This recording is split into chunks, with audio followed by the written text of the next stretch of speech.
The Metis Tech Show.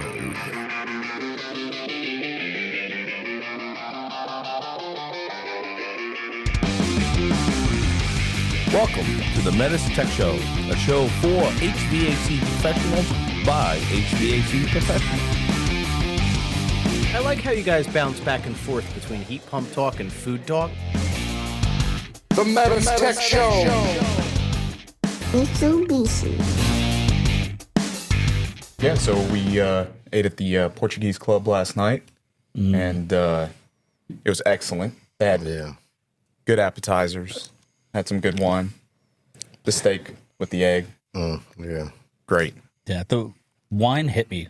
Did it really? I only had one glass, but for some reason it got me. And I was driving home, and I'm like, wow, I can't believe how much that one glass, All I could feel it. All I heard was Marcus finish the bottle. And they just kept pouring and pouring, and his glass was all the way up to the top. Yeah. I thought it was a lot less in that bottle, but it wasn't. Yeah, I noticed that like we're pouring, and then it just seemed to keep going, and then They could have split that in between 3 glasses. Yeah. Oh, for sure. yeah. What did we get for apps? We had the sausage. Oh yes. I don't remember the name. Yeah, chorizo en bombier. Yes, that's right. And Super it's- good. Yeah, Like- what Bryn said. It's literally on fire. It was on fire. Yeah, they light it in this little boat and all that stuff. So that was pretty good. We had the fish cakes. Yes. Those were pretty good. Tastes like crab cakes, but smelled like hush puppies. So Oh, really? Did they smell like us? I didn't smell it because I'm not a big fish fan. If you guys remember, I like my food that walks, not swims. It needs at least 4 hooves on the ground. It doesn't have to have 4. Well, yeah, it has to have 4. So most of us got the beef a casa, which is just a steak with egg, and it comes with the rice and the they call them Spanish potatoes or Portuguese potatoes, which is just like French fries. These were little discs, but I thought they were pretty good. I like the kind of switch up on it. And then I think Robert got octopus. He did. I can he's see a the little maniac. suckers on the tentacles. He was like, I saw those suckers, and I was like, no. Yeah, I'm all set. Thank you. Appreciate it. And then, Marcus, you got a burger, you said? man, it was a burger with bacon, eggs, and a pineapple, a grilled pineapple. Grilled pineapple. The pineapple. That was. Is that what got you to get the burger? Was the Yeah, pineapple? It's the pineapple. Yeah. Do you like pineapple in general? I love pineapples. They're juicy, Yeah. taste like sugar. Yes, I love Pineapple on pizza or no? I don't do pizza. Oh, that's right. You don't. Only I if forgot. it's only I pineapple. Only pineapple and sauce.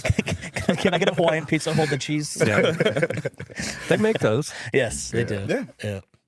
But yeah, it was pretty good. And then they offered the espresso, which I did not take. Yeah. I probably should have. I didn't. Probably would have leveled out the one glass of wine I had, but I'm a big espresso guy. When we went to Italy, that's what they do. After every meal, they offer you the espresso. And I'll be honest with you, there was I was on a kick of it for a little while because it does just kind of Lift you up. well, not so much lift you up, but it just levels out everything you ate, and like you leave there with like more of a neutral palate, and like I didn't feel like energized afterwards, right. but it just kind of like settled everything that you just ate, especially if you have a bunch of unique flavors and stuff. So I just kind of like reset my body. And I'm telling you, they talk about it, and everyone always says like, "Oh, when you eat food in Europe, like it's totally different. It's totally different." Yeah. And it's shocking how different it is. I was not a believer in that. I'm like, it's just because we eat too much because we have so much food around. I ate normal. I didn't like try to eat health conscious when I was there. I just ate when I wanted to eat, and I just never felt that like weight. You ever like eat a meal in like a U.S. restaurant, and then you go home and you're like, oh my gosh, my stomach hurts, and you're kind of like just dragged down. Never experienced that there. I've been in a food coma before. Yeah. Believe it or not. Left a barbecue restaurant. And I had to call a buddy, and it's like, hey, dude, you got to come get me. I can't drive. The one time that happened to me was the first time I went to South Carolina. Really? Yes. Must have been pork. No, so I was. This was years ago, so we didn't have Raising Cane's up here yet. So I was like, "Oh, Raising Cane's, it's like a southern fast food restaurant." So didn't really realize how big of a chain it was. I thought it was like more local. So I had it and had the tenders and the Texas toast and the crinkle fries and all that stuff. And then immediately afterwards, we went to this place called Crazy Mason. where they make a milkshake inside of a mason jar, and after you get to keep it, that place. you get to keep the mason jar. But these aren't just like, it's a chocolate shake and you sip it and go. It's a chocolate shake, but then they'll crush up chocolate covered pretzels and put it in there. The whole thing has a drizzle of caramel syrup. Oh my God. And chocolate syrup, and then they shove your spoon or your straw in there, and then over the straw was a full brownie. Oh my goodness. With more pretzel pieces. Literally, there were That's too 1,500 calories in a single shake. That's crazy. So we went straight from Raising Cane's right to this place. And afterwards, I sat on the bench outside that shake place like, oh no. I just immediately Don't know if I can get back tired, up. exhausted. Yeah. And I was like, let's just go to the airport early. And like, He's like, I'm done. I'm done. I was wiped. He said, find me a pillow and a blanket. He could said, I need to could not believe how tired I got immediately. Well, cool. But anyway, welcome everybody to the Metis Tech Show. I'm here with Will, which is our Orlando trainer or instructor, Marcus, our Chicago instructor, and Ralph, our resident M&P expert. And what are we talking about today? We are talking about the electronics diagnosis on P-Series, how it's changed. Yeah. It's changed a lot. Yes. And we're finding this, I think, more and more as time goes on, is that, we've already done a podcast called What We've Learned Exactly. with the A2L equipment, and we're still learning more. And it is, like you said, changing the way that we have been doing things for a long time. So it's good to keep updating on these things when we find them. Yeah. I thought it was important to get this one out here. Yeah. Because guys are going to waste so much time misdiagnosing. They're going to go change a board, and all of a sudden, oh, it wasn't a board. And they're going to say, well, I'm sorry, Miss Smith. I got the wrong part. And I know we just waited 3 weeks. yeah, we just waited 14 days. They gave me the wrong part. Now I gotta, it's gonna be another week or so before I get back out here. By the time they're done, that lady's been without air for 14, 21 days, a month. Yeah.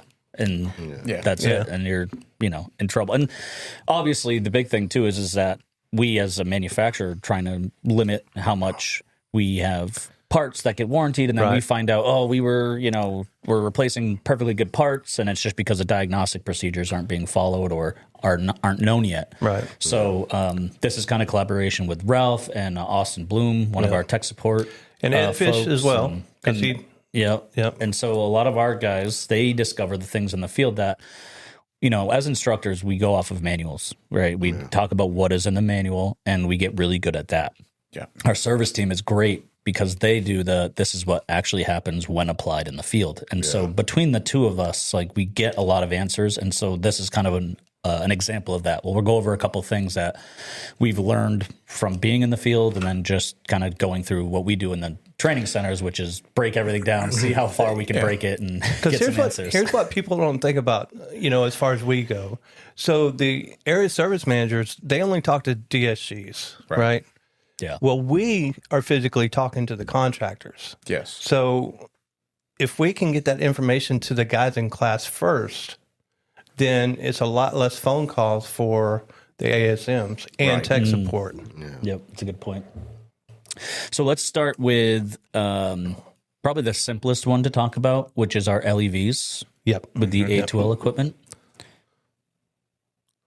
So you want to do it? Yeah, sure. All I'll right, do so it. go ahead. Yeah, so we've just had some basic changes with our LEVs and the power heads.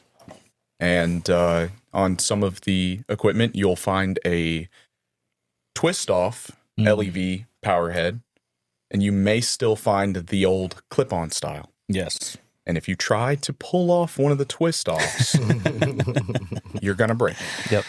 If you're lucky if it just bends. Right. Because then you can just bend it back in place and, oh man, when did they change this? And then put it back. So there'll be a thin tab Yep. that's mounted on there, and it screws over the tab, Yep. and that's what locks it in place. And it stops at a certain depth where the head is supposed to sit properly on there, so it's properly mounted. What it is the head itself has a little slot in it where that little piece of steel, as you turn that LEV head, that piece of steel fits in that little slot, and it keeps it from coming up. Because what was happening, and I don't know if it was because we changed factories or if they was like, oh, sometimes we would get a unit back and that LEV would be unclipped from the actually the head would be unclipped from the LEV. Right.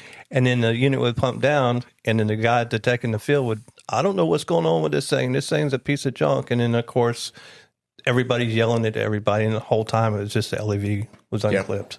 Yeah, I've seen it in the field. Yeah, I took a million phone calls. I've also had the ones with the twist off, and the first time I ever had one, I broke it. Really? Yeah, immediately. Yeah. The guy was like, hey, take that off real quick and test it. And I was like, yeah, no problem. I stuck my arm down in there, didn't pay any attention. I was like, it just pops right off. Yeah. Stuck my arm in there, and I went, and boom, snap, came it off. You know, and I was like, Yeah. I was like, hey, is this, can I fix, can we fix this? Yeah. How do I make this work again? Zip tie it. You have to zip tie it back in place. He was like, we'll figure it out. Yeah. But that's one of the things, though, is because even with those clip-on style, like with the moisture that can get in there sometimes, they can be kind of tough to pull off. Yep. Yes. And so you don't think twice about giving it like kind of a course, firm tug to maybe break some of the corrosion loose inside those, where those teeth are inside the power head. And so you don't really think twice about it, but it's just worthwhile to actually take a look and see if that clip is in place on that, you know, smaller port coming out of the LEV, and maybe it might be a twist off. And I forget, I think it was Austin who told me it's like a 90-degree turn. So it's like a 90 degree to pop it up, and then you drop it back down 90 degrees to lock it in. That clip's only like a half an inch, 3/4 an inch, somewhere in between there. It's not very big. But what you do have to do is you have to take the wires, cut the wire tie off, because the wire's holding holding you from moving it. Yeah, yeah. In some cases, I know the one I tested it on, I was able to do it, right? But it might be unit specific. It's depending on which unit you have. And it's the same like anything else, lefty loosey, righty to tighty. Because when I was in Swanee, Austin was actually the one that showed it to me, and we went to one of the units in the training room, and we was able to get it off. But then in Dallas, I looked, and that unit had a zip tie on it, and I couldn't turn it without cutting the zip tie. Yeah. And then it makes you wonder, did Austin already cut the zip tie when he? No, I don't think so. No, because we actually went in, and this is going to go on to the other subject we're going to talk about. Yeah. We actually went into the training room for a whole different scenario. Yeah. And then he was showing me that while we were in there. Yeah. Yeah. So yeah, general rule of thumb, just double check. It's still possible that you'll see some of the pull tops where there's just the clip holding it in place. But we do now have those twist style on the A2L equipment. So just look before you start yanking on LEVs, because it's way easier to just take 2 seconds to look than it is to replace it and have one that doesn't seat properly anymore. So just do your due diligence there. Man, if I had to replace a LEV, I'd be buying another one. I don't want to have to mess with it. Yeah. So that was one of them. Pretty simple. Let's go into with some of our equipment and how refrigerant sensors can affect the diagnostic process. Because don't even want to limit it to the refrigerant sensors, but some of our safety features, some of the new safety pieces of equipment or parts that are on our units, they can affect some of the ways that we diagnose certain issues. So let's start with the one that you were talking about this morning, Ralph, related to like a PAA, I think it was the original, how it got found. Yeah, so what happened was somebody installed a PAA coil, IntelliHeat coil, and the sensor, if you guys aren't aware of it, on our board, there's a blue connector, and our plug is blue, right? Well, it's the wrong connector. It's numbered wrong, right? So normally we say our connectors and plugs are always the same color. Right. Yeah. Well, sometimes they're not. You just got to pay attention, and then you have to look at the number and make sure you're plugging in the right spot. But mostly everybody just takes that blue plug or connector and plugs into the blue plug. Well, if you do, you're going to get a sensor error. I did in Dallas when I did my install. Yes. Right. And Rob did in Atlanta. Everybody, we all, unless they got the phone call. Right. Well, so when they moved that sensor to the right connector, somehow it shorted.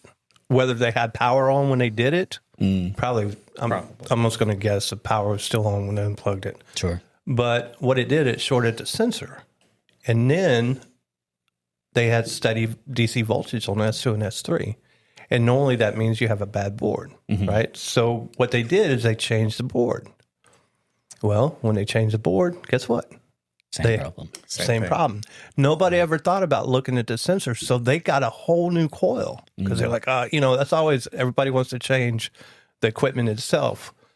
So once they got the coil, Ed Fish, the area service manager, was like, "Hey, why don't we take the sensor off that one? Because the board didn't come with a sensor, but the coil does." So they took the sensor off the board, off the new coil, put the new sensor in.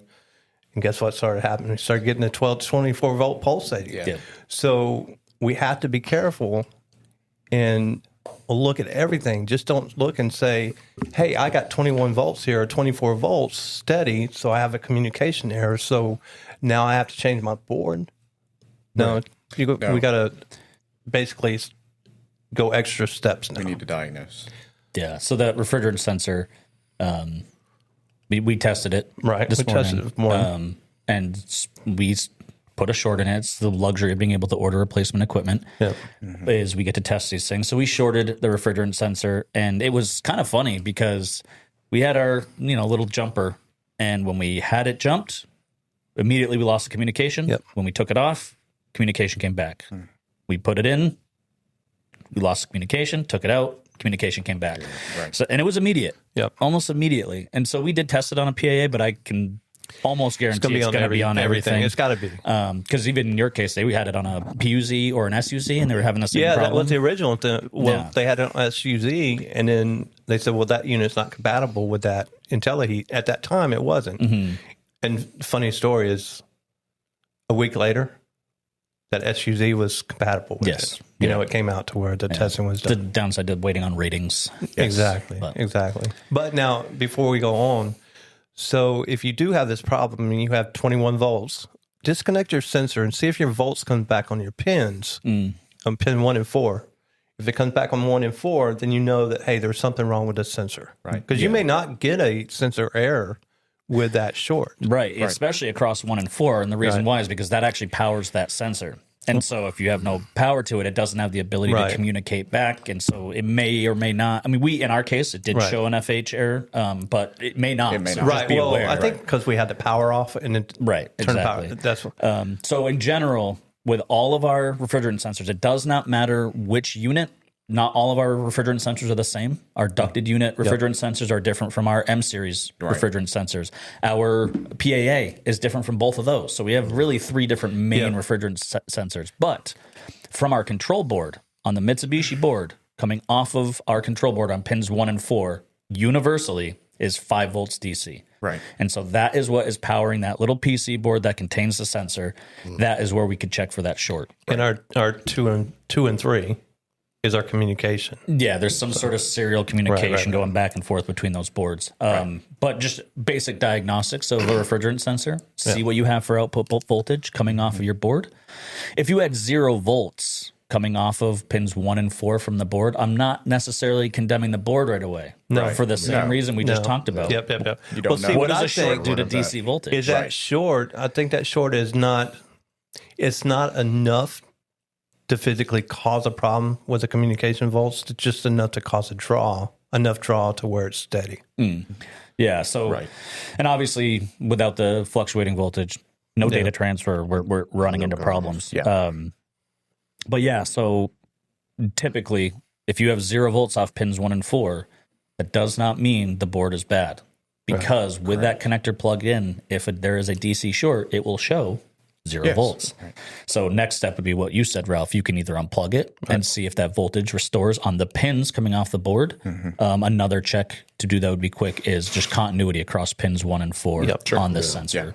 I would check. I would still double check just to make sure. Both. Because if you just mount the sensor and you order a new sensor and you don't double check your voltage coming off your board, you still may be buying another board. 100%. You still may spend another week with that lady not having air. Yeah, especially because DC shorts like to take out more than Exactly. There could be a little fuse, a little capacitor, a little transistor that messes up on the board. Soldering fuse. Yeah, exactly. Soldered in fuses. So ultimately, I think the big takeaway there is if you have odd indoor unit communication voltage, if it's not fluctuating and you have some sort of steady voltage, double check your refrigerant sensor before you condemn a board. Yep. Yes.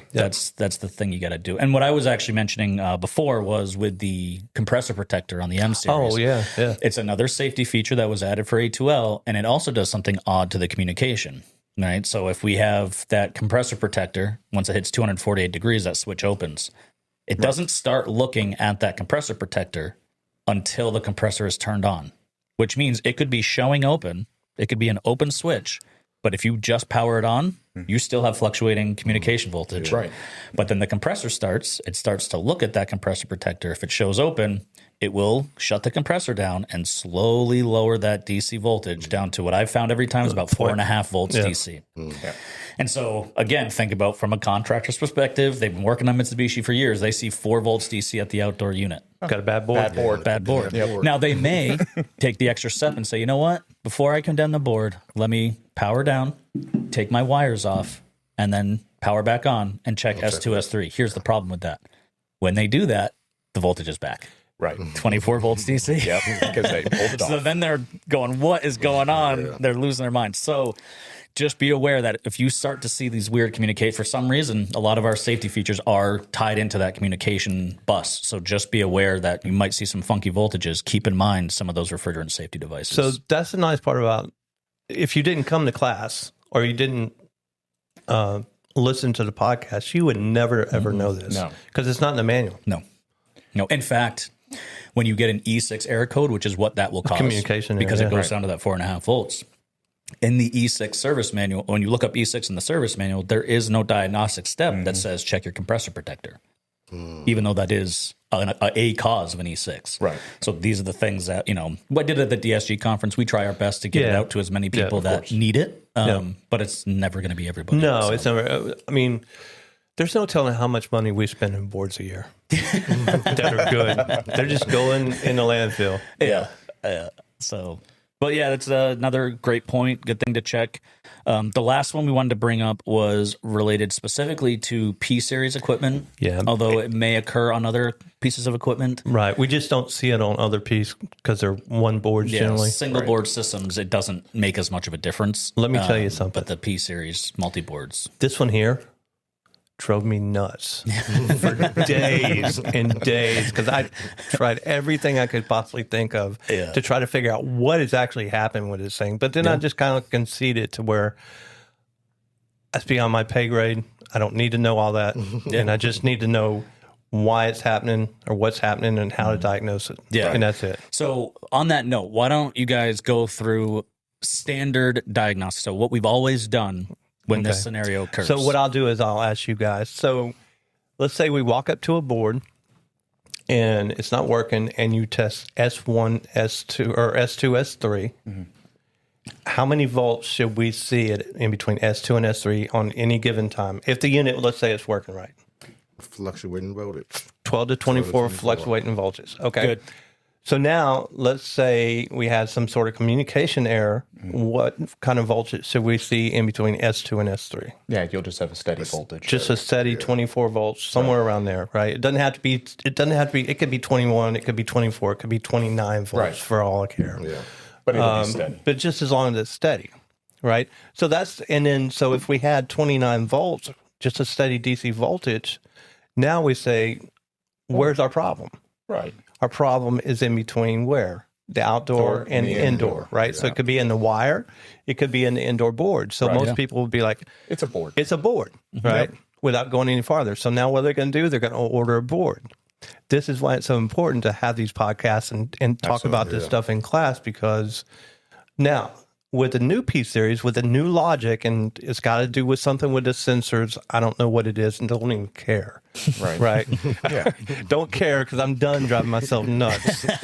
I even was like, I'm going to take this board. I'm going to get a board and I'm going to send it to an electronics company and they're going to take it apart. And they're going to tell me why this is happening. Right. So now what has changed is if you lose your 300 volts DC, and this is where our communication volt starts. It starts at our power board with a 300 volts DC. Right. It goes into our control board and through processors and stuff like that. Yeah. Then it comes out of S2, S3 as our communication voltage. That's where that 12 to 24 volts happens, right? Well, now if you lose that 300 volts DC from your power board and you go to S2, S3, you still have 24 volts there. Wow. So it's still a steady DC signal. So now, if you walked up now and put your meter leads on S2, S3, 24, and you see 24 volts or steady DC volts, what are you going to say? Yeah, you it's got still a go bad through board. this You got a bad diagnostic board. process. Right. board. You would be checking your wires, and then you'd be checking the indoor board, trying to figure out Right. what between the outdoor unit, which is supplying the proper voltage, Yes. and my indoor unit has gone wrong. Exactly. So, but now here's a kicker. Here's where I was like, oh, we've been diagnosing this stuff all wrong this whole time. So if you disconnect CNAC, which your AC voltage from the noise filter board, you lose your voltage. So I was like, oh man, so what's happening is somehow if you lose your 300 volts DC, that AC circuit still has diodes and transistors in there that's just going to send its steady 24 volts to the indoor. And we need that because of whatever logic change. And it's got to do with the sensors, because to do with why else mitigation. would they do it? Yeah, it's possible. The big thing, and this is actually was really interesting. This is why I love Felix so much, is because yesterday I asked him, I'm like, we had one of those door switches. Yeah. And in the door switch, I look down in it, and I'm like, I see a diode on this little plastic housing, and it has a diode symbol on it. And I'm like, oh, it's one of those things where it sends light to a sensor, and then when you block the light, it opens the switch. And he's like, and he knows exactly what it is. It's a photovoltaic sensor. And I'm like, yes, that's what it is. And so that's what he's awesome for. And so same thing happened here. I was like, it's still got the 24 volts. And he had made a good point, which is that it's possible that the AC voltage, because he says, when he says things, it all makes sense. But he's like, the 24 volts is we're just using the voltage to move the data back and forth. Yeah. Right. So the 24 volts can easily be made by the AC voltage coming in, the 24 volts DC, but there's no data laying over it because that's on the 300 volts DC side. And I'm like, Yep. You want to hear why I something love it so cool? much. If you look above S2 and S3, there's a big orange capacitor. And what that capacitor is doing is taking the AC voltage coming back from S3 and sending it to ground. So that's how it filters out the AC DC, and then it goes back into the board as DC. Right. So, yeah, I thought that was pretty interesting. And really what it's doing for the contractor is when you see that constant 24 volts, don't immediately start thinking indoor unit or wire problem. Right. Because you're already at the outdoor unit, I would say just real quick, check your 300 volts DC, see if it's 100%, there. If do you have LEDs on the board? Right. If there's no LEDs and you have 24 volts, That's And you well, got it. careful. Yeah. There you go. So here's the deal. So if you walk up and you have 24 volts on S2, S3, but you have no LEDs on the board, so they're not lit, that is a outdoor problem. Right. But if they are lit and you have 24 volts, now you have to go Start inside. hunting Start inside. looking inside. Right. So it could be a sensor. You know? Right. So that Could be a sensor. who knows? It all Who ties knows? together. Everything ties together. The whole purpose of this podcast is to make sure you guys understand that we have to start looking farther into it and, get the tools off the truck and do a couple Actually extra test. steps. Yeah. And don't be shy about testing. No. Yeah. Like if you got to power down, unplug something and try again, like just Do it. Just give it a shot. Yep. You'd be much better off knowing exactly the behavior to be able to isolate it. Right. Even if you do end up calling your DSG or your service Yeah, team, yeah. you're like, hey, this is what happened. I unplugged CNDC. I still had the 24. That's the kind of stuff that service managers love to hear and DSGs Right. love to hear be because like, it "That's great." limits what's actually Well, going you know on. what? Here's a thing about that though. Some of our employees don't even know it, but don't even know this. Right. It We're is all very still Right. new. We're It's all very still new. new at this. But you know what? Here's if I can give anybody any advice, do not be afraid to let the Japanese magic smoke out of these boards, because that's the only way you're ever going to get good is by letting enough smoke out of the board. Yeah. Yeah, trial and error. Yeah, and, it and in a happens. perfect world, somebody else has already done it. Yeah, Right. exactly. So, So then you learn don't off have to of do it somebody yourself. else's Right. experience, right? Yeah, learn off my experience, not, Yeah. don't And- create your own. And to be honest, that's what we do. I mean, we don't necessarily always blow boards, but we do test things all the time. When Ralph brought up some concerns and some things that we've been talking about this through this podcast. We tested everything before we started. We actually went to the units. We shorted out the refrigerant sensor. We actually, pulled CNDC, and it was just for us to verify the information. Are we electrical engineers? Are we geniuses on the circuit boards? No. But we have the ability to really get our hands dirty on that stuff and test some of the things that we're hearing and seeing in the field. And it's great because it gives us the ability to explain on the contractor level, here's how to fix this. You know, don't worry about all the stuff don't worry that can about the get magic really smoke. confusing. The best advice, we'll try to take care of that for the you. best advice Rick Powell ever gave me, because I was asking him, well, how come when this does this and this does this? And his best advice was, why do you care? why do you care? Are you gonna go out there and unsolder that transistor and put a new transistor in? I was like, absolutely not. Then why do you care? Why do you care? All you need to know is where voltage comes in, where it leaves, and what it's supposed to be when it comes in and what it leaves. Yes. Now, in a pinch, on like a furnace board, have I soldered in like a new fuse? Oh, of course. Or, Yeah. I mean, I have, but It's happened. that's more like this was actually really common during COVID. So I was still in a van during COVID, and because of supply chain stuff, Yeah, it was bad. I could get on Amazon and get a 100K resistor way faster than getting a new board. And so there were times when I did do these things, but it was mostly just because I'm like, it's either this or we wait 6 weeks to get a board. Right. Well, I would still get the new board and take it back. Oh, 100%. And the reason Of why is course. because when you start doing that kind of stuff, now you assume the liability of the board, what you've done. 100%. And if something happens, if there's quote unquote what the legal field calls a thermal event, not a fire, but it's called a thermal event. Oh, of course. So if that happens, there's 12 guys, and this is no joke. There's 12 guys standing out there wanting to figure out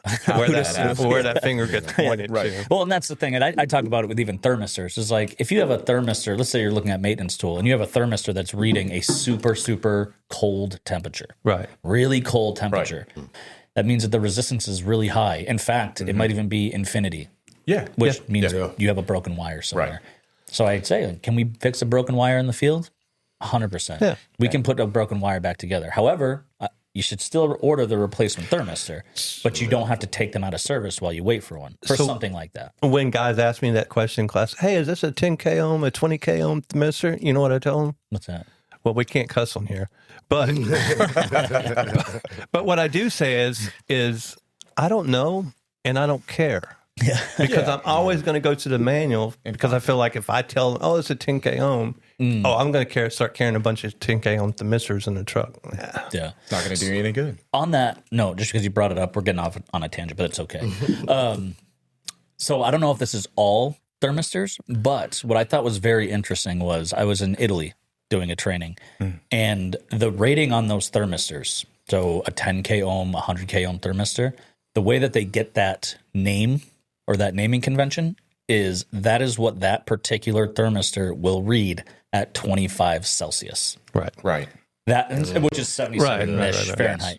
But that was like, it blew my mind. I'm like, I've always wondered like why they call them 10K, 100K. What is the actual meaning behind? Like, I know it just means more resistance or less resistance, but it's actually a rating against 25 degrees Celsius. That's where you'll see that reading. And I'm just like, going to no look. way. Yeah, I'm just going to look it up. I don't have enough time or And, middle. listen, our thermistors don't even follow that.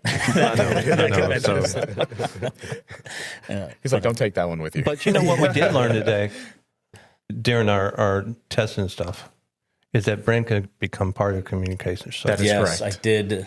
He became a temporarily- part of the communication circuit. Yeah. just for a second.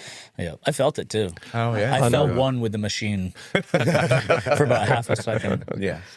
I'll throw one related, but with the City Multi equipment, I found that the LEVs that we're now using for our safety. So we used to have solenoid valves A, B, and C. We're now on LEVs L, A, and B. And I've always wondered, I'm like, my experience always throughout all manufacturers is that the solenoid valves tend to be a little bit more reliable than the LEVs. Yeah, I replaced more LEVs than solenoid valves in general. So I was like, it's interesting that they would use those as a safety device because of they're more prone, not prone, but more prone than a solenoid valve. But in Advanced City Multi class, I tried to close one using maintenance tool and then unplug it so it showed a restriction Right. and throw an error code. Really? Oh yeah, because that's part of the. So Part of mitigation. I think that to me it makes sense that they can get feedback with an LEV that they might not be able to get through just a solenoid valve open close signal. Of course. There's actually some feedback they can get from those LEVs because I got a 6841 as soon as I unplugged it. You know, a lot of people are like, why don't they make these changes? But there is a method to the madness. There is. I mean, there is. It's usually people much smarter than we are. We are making these decisions. Electrical engineer figured this out. Yeah. Yeah, they're in a whole different brainwave. It's actually part of what makes it fun is that all of us have been in a van at some point in our lives. Yeah. And so it's kind of fun to just be the guy that's trying to figure out what these what's happening? are doing. I'm done second guessing it. I'm just like, well, I say I am, but I spent days and days trying to figure out that communication circuit. Yeah. Right. Yeah. But yeah, awesome. All right. Well, I think that wraps it up. I don't think we had anything else. I think it was just those big 3 ones that we've learned since, and we threw in some extras. Yeah.